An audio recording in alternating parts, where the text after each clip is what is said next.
My journey with endometriosis started probably around 17 years old. I was really struggling with the pain, and my mum took me to our local GP. Got told period pain's normal. He put me on a contraceptive pill. So every month I would just grin and bear it. Periods were a taboo topic, so it's not something you spoke about. It felt quite isolating because you were just dealing with it and thinking that it was normal.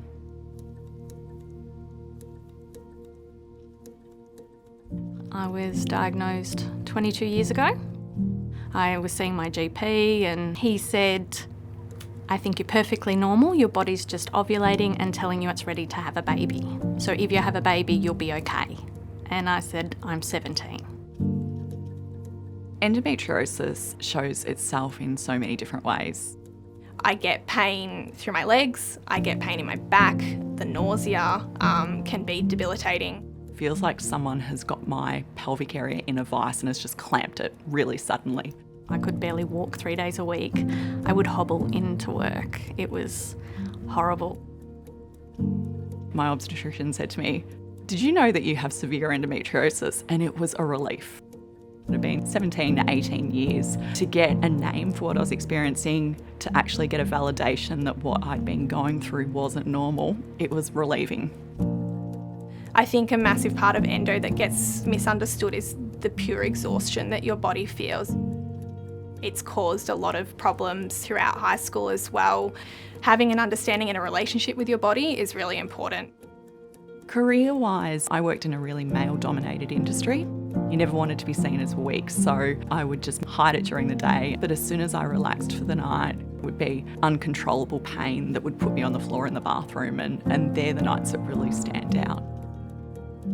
There was a lot of pressure around timelines with having a baby.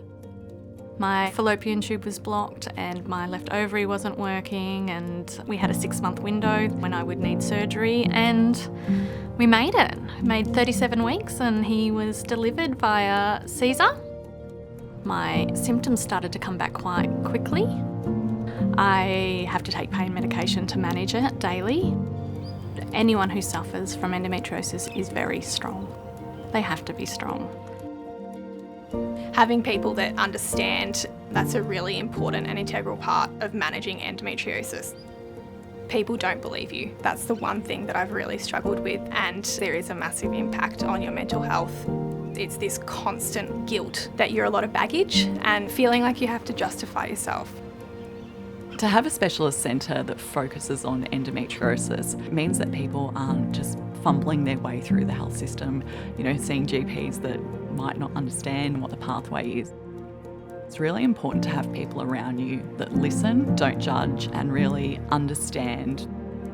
I think it's important that the conversation is happening around endometriosis, whether it's in a workplace, whether it's in a medical field, to support people to listen, hear the symptoms. That's a future that will be really important for women.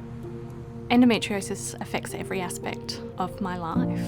My relationships, my children, your sex life. It's very trying, and you need to have a lot of compassion for yourself and for your partner.